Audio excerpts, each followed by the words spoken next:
On peut y aller. Eh oui. Bon. À 40. Ah oui. Très bien. Bien, bonjour à tous. Bienvenue donc dans la salle où on va partager ensemble avec In durant 45 minutes avec vous donc les enjeux de la digitalisation de l'entreprise. On aura peut-être un petit peu de bruit pendant les premières minutes parce qu'on est dans la salle qui est encore en remise en forme. Je vais essayer de parler à peu près fort. Juste par rapport à, finalement, si on fait le lien entre ce qui s'est dit ce matin et notre présence aujourd'hui, on a retenu, je pense, que quelques propos de ces grands messieurs et dames de ce matin. Je pense que pour personne aujourd'hui, dorénavant, l'enjeu finalement de l'entreprise, de sa digitalisation de l'interne ne pose pas de questions. On a vu Maurice Lévy nous en a parlé, Xavier Niel nous en a parlé. L'intervenant d'HSBC nous a aussi expliqué que dorénavant, l'enjeu, ce n'est pas que le client, que les services, mais c'est aussi l'entreprise et le CIO, et c'est ce qu'on essaye de vous faire partager. Le modèle donc, qui est dans ces tables rondes, qui est finalement nouveau pour tout le monde, c'est nouveau cette année. Ce qu'on vous propose, donc avec In, on va essayer de faire une introduction par rapport justement aux enjeux, et puis surtout, In va nous faire partager les retours d'expérience de Pernod autour d'un certain nombre de thèmes. Et puis au bout de 20 minutes, on va s'arrêter. On a prévu 3 questions et on vous posera ces 3 questions par disponibilité à peu près de 5 à 10 minutes, vous permettant à chacun d'entre vous autour de vos tables d'essayer de traiter, de s'interroger, de vous challenger autour de chacune de questions. Je reprendrai la main au bout de, maintenant on n'aura plus que 7 à 8 minutes, et puis je vous reposerai la question suivante pour pouvoir synthétiser. C'est l'objet le mode interactif, en tout cas choisi par le BG pour cette année autour de cette table ronde. Pour bien démarrer, je vous présente donc In Pagani, donc qui travaille chez Pernod. Bon, pour ceux qui ne savent pas, c'est quand même plus de 350 millions d'euros de chiffre d'affaires, 700 collaborateurs, et puis souvent c'est des marques finalement qu'on ne connaît pas bien. Donc peut-être que tu peux nous aider à resituer quelques marques. Oui, bonjour à tous. Donc Pernod, vous connaissez surtout par les marques que nous commercialisons. Par exemple, le champagne GH Moum, le whisky Ballantine's, le rhum Havana Club, et certaines marques de notre patrimoine et de notre héritage finalement français, comme Pastis 51, Suze, ou le dernier né de notre gamme, 51 Rosé, que j'espère vous découvrirez cet été et que nous venons de lancer. Est-ce que pour que tout le monde comprenne, tu puisses juste nous faire en quelques mots ta responsabilité dans le groupe, et notamment sur les enjeux de transformation numérique? Je suis directrice de la stratégie digitale chez Pernod, et mon rôle, donc, ça va être d'accompagner la digitalisation de l'entreprise sur l'ensemble de ses aspects, c'est-à-dire sur la digitalisation des marques et du marketing, mais pas seulement, également la transformation des approches e-commerce, du CRM et des big data. Donc ça concerne toute l'entreprise et on a un enjeu d'accélération là-dessus. Très bien. Avant de passer donc aux questions, ce qu'on a vraiment privilégié, c'est d'essayer de vous faire partager des retours d'expérience le plus concret possible pour que ce qu'on espère, c'est qu'à la sortie de ce partage de 3 quarts d'heure ensemble, vous ayez comme ça quelques retours d'expérience pour pouvoir éventuellement les appliquer ou vous interroger dans vos contextes individuels. Finalement, pourquoi c'est nouveau aujourd'hui, ce sujet? Parce que c'est la première année vraiment que le sujet de l'entreprise est traité à l'EBG. Je crois que finalement, c'était dit assez largement ce matin. Tous les chiffres montrent que dans la consommation, vraiment, le numérique est arrivé, comme le disait mon PDG Hugues Mély ce matin, est arrivé depuis la rue, dans la rue. Et finalement, naturellement, ce que l'on voit, c'est qu'on a toujours privilégié l'enjeu business, l'enjeu service, et puis donc, bien sûr, derrière le client. Et puis au fur et à mesure, on s'est rendu compte que l'entreprise ne pouvait pas marcher à 2 vitesses, c'est-à-dire celle qui se projetait vers l'extérieur, vers le business, et celle qui amenait l'outillage, le fonctionnement ne pouvait pas être en retard. Et donc finalement l'enjeu a été de comprendre que le consommateur, il est aussi forcément votre client, notre client, mais il est aussi à titre personnel un individu, un consommateur dont finalement la problématique de vie privée, vie perso est de plus en plus tenue. Et finalement l'entreprise, je crois que c'était Maurice Lévy qui parlait de la pression des clients, mais aussi de la pression des collaborateurs, pour faire que le mode de fonctionnement intègre aussi finalement tous les dispositifs, tous les outils, toute la façon de travailler en méthode agile, pas seulement dans les directions marketing et métiers, mais aussi autour de toutes les fonctions support de l'entreprise. Donc dit autrement, toutes les fonctions de l'entreprise sont concernées par le digital. Alors bien sûr, la première évidence, et ça sera une de mes premières questions, mais on voit bien que tout l'enjeu est autour de l'organisation, autour du collaboratif, autour de l'agile dans l'adaptation. Et puis, finalement, la première question, je pense que tout le monde a envie de poser à Inde, c'est la digitalisation. Finalement, c'est quoi pour le groupe Pernod? Alors, nous, on a un enjeu d'accélération du digital. Pourquoi une accélération? Parce qu'on s'est rendu compte que finalement, nos consommateurs étaient durablement et profondément impactés par la digitalisation de l'ensemble des points de contact, par la multiplication des points de contact. Et on se rend bien compte que les points de contact digitaux que sont les réseaux sociaux, les sites de marque, les sites vendant les marques, eh bien, impactent et influent les attitudes, les comportements des consommateurs, et parfois de manière plus importante que des points de contact plus traditionnels que sont la publicité, les magasins ou les médias. Et ça change quand même pas mal les choses, pas mal la donne d'avoir cette prise de conscience-là. Et donc c'est pour ça qu'on a décidé de mettre le digital finalement au cœur de tout ce qu'on fait et d'en faire un avantage compétitif.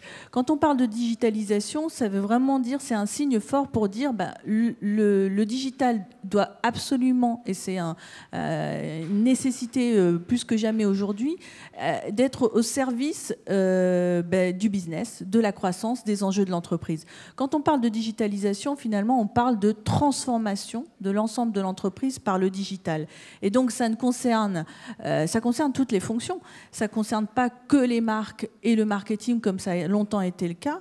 Ça concerne tous les métiers, et donc ça concerne évidemment le changement des processus métiers. Aujourd'hui, on ne recrute pas de la même façon qu'on le faisait il y a 5 ans, et c'est le digital qui a quand même beaucoup bouleversé les choses.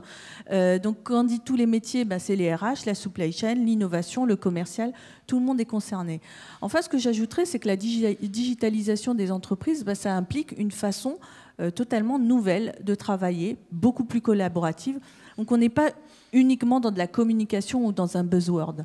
Et dernier point sur lequel j'insisterai, c'est en fait, quand on parle de digitalisation, il y a un objectif d'efficacité, de compétitivité très fort. En plus des ventes et des volumes, on est là pour créer de la valeur. Nous, chez Pernod, on vend de la convivialité, mais ça se traduit quand même par des ventes de bouteilles dans différents canaux, que ce soit du whisky ou du champagne. Et donc, on est là pour servir le business.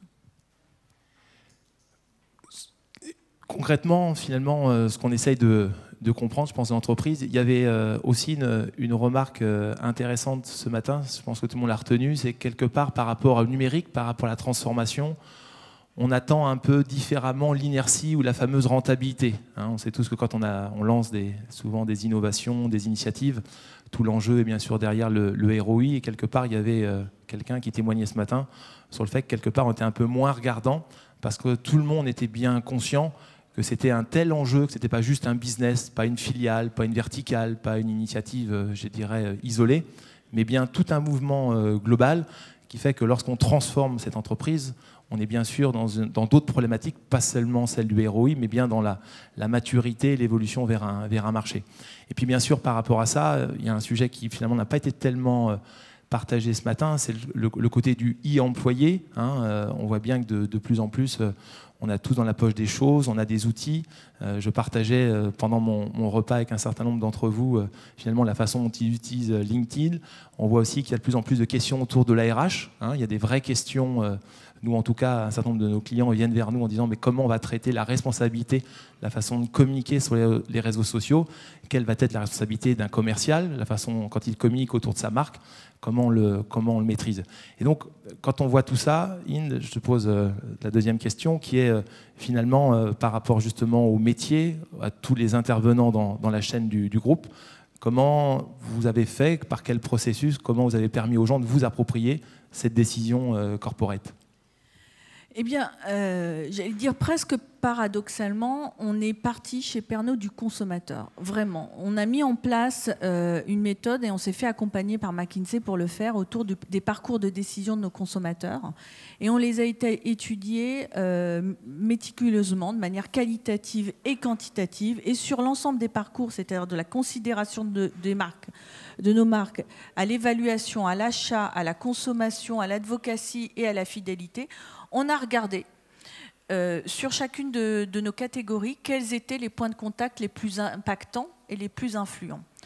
Et on a regardé tous les points de contact. Donc les points de contact dans notre industrie, eh bien c'est le bouche à oreille, évidemment, les magasins, les cafés, hôtels, restaurants qui nous commercialisent, mais également la publicité, l'événementiel, tous les points de contact digitaux, que ce soit les sites de marque, les sites e-commerce, les réseaux sociaux, etc. Et donc on a regardé l'impact et l'influence de chacun de ces points de contact. Et ce qu'on dit souvent, c'est que cette méthode, ça nous a permis de comparer des choux et des carottes. Je m'explique. Comment décider d'un point de vue stratégique que le digital, eh bien, c'est important et que donc on va faire une allocation de moyens supérieure à l'année dernière par rapport à un autre média plus traditionnel. C'est franchement pas simple. Or, cette méthode nous a permis de le faire parce que ça nous a permis effectivement d'identifier qu'est-ce qui allait être vraiment moteur pour influencer les actes d'achat finalement, hein, parce qu'au bout du compte, on est là pour faire du business. Et donc, en faisant ce travail-là, ça a permis d'identifier quels étaient les points de contact sur lesquels on allait investir davantage sur le digital. Ça a l'air... Ça peut peut-être sembler à certains d'entre vous assez classique comme démarche, mais en tout cas chez nous et pour Pernod, ça nous a permis finalement de procéder à des réallocations budgétaires pour dire finalement le digital c'est stratégique et donc je vais, comme je n'ai pas un budget extensible et que je ne peux pas procéder à un empilement des moyens, cette méthode ça nous a permis finalement de faire des choix, donc renoncer à certaines choses pour investir sur le digital. Et c'est comme ça que l'on a construit nos budgets digitaux pour l'année qui vient. Et de la même façon, c'est autour de cette démarche-là qu'on a pris des décisions fortes concernant la création d'une stratégie digitale transversale à l'ensemble de l'entreprise, donc qui est aux côtés du marketing, du commercial, des ressources humaines, de la finance, etc. Et donc de mettre des moyens autour du digital et de ce mouvement de digitalisation de l'entreprise. Finalement, quand on voit tout ça, c'est un grand groupe. Il y a forcément des problèmes de processus, problèmes d'hommes, c'est des métiers, c'est des outils. La question forcément que je veux te poser immédiatement, c'est dans le quotidien d'un salarié, puisqu'on a fait une vision stratégique, c'était un choix. Vous avez fait une analyse par rapport à vos différents processus, vous avez réalloué vos budgets par rapport aux forces de ces processus et aux enjeux clients, impactant les métiers des organisations. Voilà, au bout de la chaîne, on est tous des salariés de société. Concrètement, qu'est-ce que ça a été, la façon de l'appréhender, de se l'approprier. Et surtout, ce qui je pense qui est intéressant pour tout le monde, c'est savoir comment en effet comment ça a été approprié individuellement. Parfois, le numérique, avec un certain nombre d'indicateurs, avec un certain nombre d'apports, peut être aussi vu basculer, comme on dit vulgairement, dans le flicage, alors que justement, ce qu'on cherche à faire, c'est mieux travailler, mieux partager. Voilà, comment tout ça a été appréhendé par le groupe. Alors, évidemment, quand on dit qu'on va mettre le digital au service de tous les métiers dans une entreprise comme Pernod, c'est un sacré changement. Hein. C'est quand même une grosse question de change management. Parce que concrètement, quand vous allez voir la direction commerciale et les commerciaux, pour certains, vous leur dites, au-delà de vos objectifs de volume, de valeur sur votre secteur que vous gérez très très bien, ce qu'on va vous demander de plus en plus, c'est de pousser nos marques, d'en parler, de faire en sorte que vos clients, les consommateurs avec lesquels vous avez des contacts tous les jours, en parlent dans les réseaux sociaux. Et ça, c'est quelque chose de complètement nouveau. Comment est-ce qu'on fait pour accompagner ça, pour, au-delà de définir cet objectif, de faire en sorte que les gens le comprennent, y adhèrent et l'intègrent dans leur pratique quotidienne. Ça passe beaucoup par de la pédagogie, par l'éducation, par l'accompagnement, par la montée en compétences et la formation forcément. Ça passe par la mise à disposition de tout le kit dans tous les sens pour justement éduquer, accompagner sur ces questions-là. C'est quand même pas naturel du tout. C'est un certain nombre de métiers de dire les réseaux sociaux c'est important, c'est pas naturel pour tout le monde de dire tiens je vais acheter un mot-clé, c'est franchement pas naturel dans certains métiers. Donc ça passe beaucoup par l'éducation, la formation de l'ensemble des populations. Mais au-delà de ce type d'outils, évidemment que je pense bon nombre d'entre nous réalisent dans leur quotidien parce que c'est notre métier et pour aider à la montée en compétences sur le digital des collaborateurs, il y a quelque chose qui a été vraiment instrumental chez nous, c'est la mise en place d'un réseau social d'entreprise. Donc on a choisi Chatter de Salesforce qui a été déployé à l'automne dernier sur les 18 000 collaborateurs du groupe Pernod Ricard en même temps. Et ça a complètement changé la donne parce que d'un coup, vous aviez accès à 18 000 collaborateurs en même temps qui sont connectés. Un réseau social d'entreprise, c'est comme Facebook, mais c'est réservé à l'entreprise. Et vous avez un accès à la veille, au benchmark, au partage de l'ensemble des filiales du groupe, de l'ensemble des marques du groupe, et ça donne une puissance incroyable. Au niveau des collaborateurs, précisément, eh bien, par exemple, on a utilisé Chatter, et ça a complètement transformé l'essai, sur le lancement de 51 Rosé. Et on s'est rendu compte qu'évidemment, après avoir formé les collaborateurs à l'usage de ce nouvel outil, on s'est rendu compte qu'il utilisait spontanément les commerciaux pour partager, poster des photos sur les théâtralisations du nouveau produit dans les points de vente, certains pour partager sur des arguments de vente, d'autres pour partager sur la montée en DN du produit dans les magasins, des choses extrêmement basiques, mais qu'autrefois on ne partageait pas. Ou alors, c'était, j'écrivais un mail à mon N+1 qui éventuellement le rebasculait à un mon N+2, puis ça finissait par arriver à quelqu'un du siège. Là, on a accès instantanément à l'information.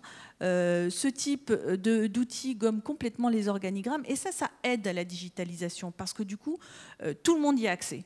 Tout le monde y a accès, tout le monde se rend compte des bénéfices et finalement, par projet, par centre d'intérêt, eh bien, il y a une fluidité, une transversalité des échanges qui fait qu'on embarque tout le monde. On embarque tout le monde dans la digitalisation et on fait en sorte de laisser personne sur le chemin, sur le côté de la route. J'ai posé une autre question, ce n'était pas prévu celle-là.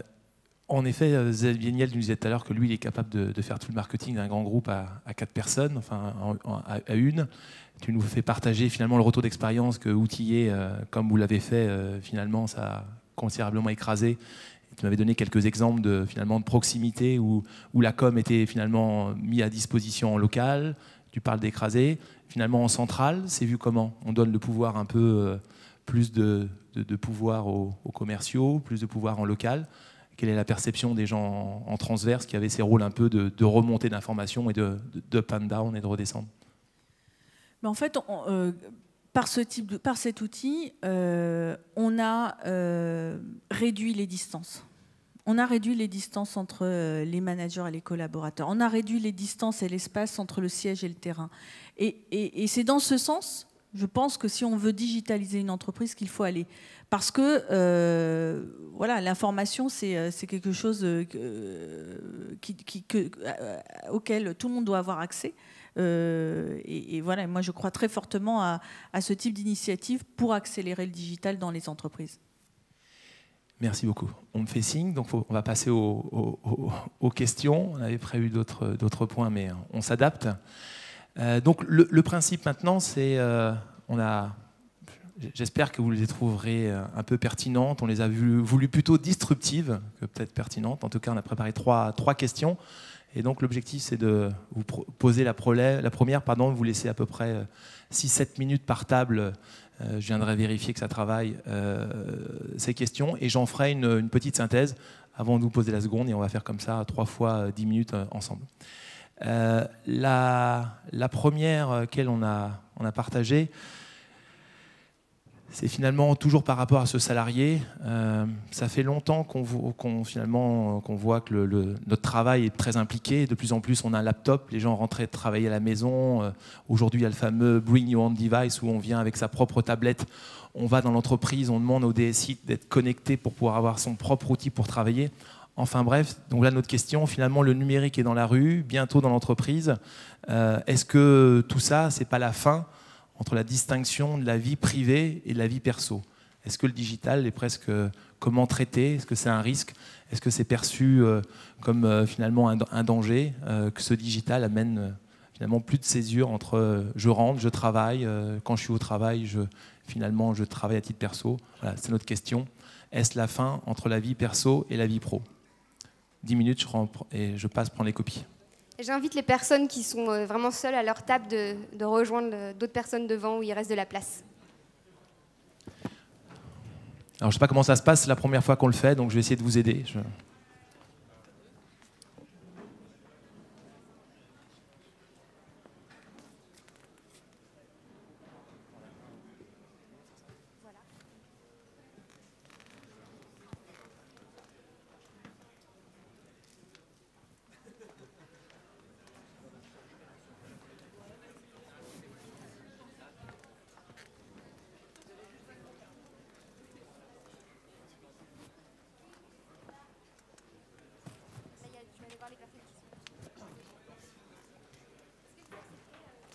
De cette table. Ils disent pas oui. Vous voulez pas vous mettre avec d'autres personnes? D'accord. Alors, Annie, j'ai une question. Est-ce que vous voulez un micro ou un micro Madonna? Vous mettre comme ça.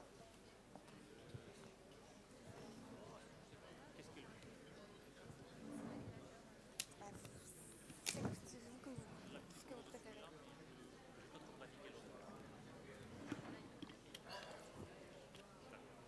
Je vous donnerai comment ça sur scène. Donc pareil pour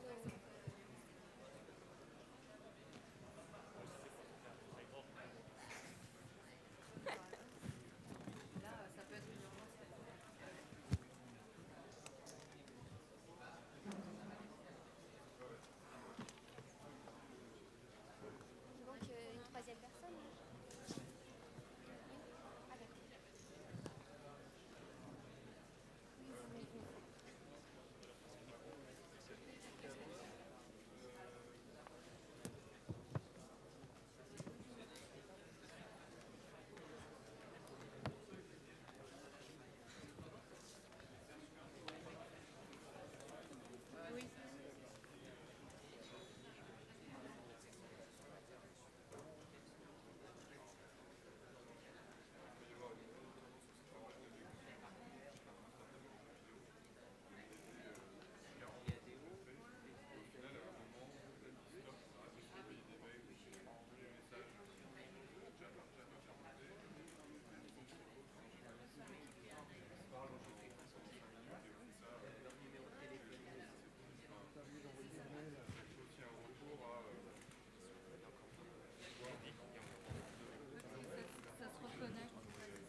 s'intègre de plus en plus dans les métiers, mais on voit finalement que peut-être que la fonction numérique peut être portée différemment. Voilà, dit autrement, ce numérique qui fait le lien entre les fonctions métiers et fonctions support, est-ce une fonction de Chief Digital Officer ou est-ce que c'est quelqu'un d'autre qui la porte? Et donc, si elle existe autour de la table, c'est intéressant de savoir qui il est, qu'est-ce qu'il fait. Et si elle n'existe pas, finalement, qui la porte? Et entre guillemets, voilà, quelle est la responsabilité hiérarchique de cette fonction? Ah, mais ça, je vous laisse.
conclusions, ouais, c'est maintenant.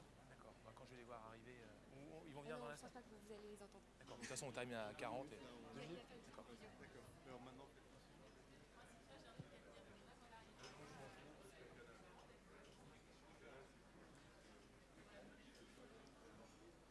Bien, conclu.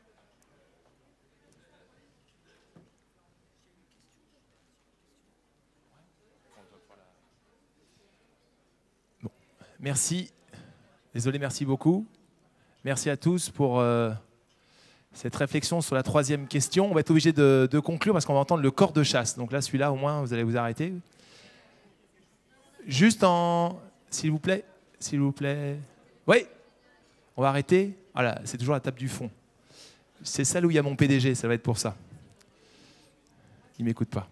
Bon, plus sérieusement, première réaction dans l'Assemblée assez... assez taquine. Finalement, si c'est digital, c'est numérique, c'est virtuel, pourquoi une fonction dans l'entreprise? Bon, c'est taquin, mais ça s'écoute.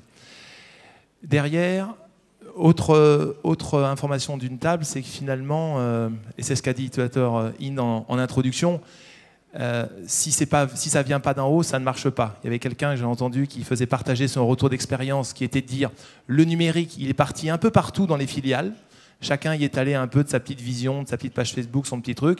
Et forcément, incohérence totale, communication de marque, on oublie, donc catastrophe. Donc gouvernance, on remet ça là-haut et au fur et à mesure, on redescend. Ça, c'était la deuxième justification.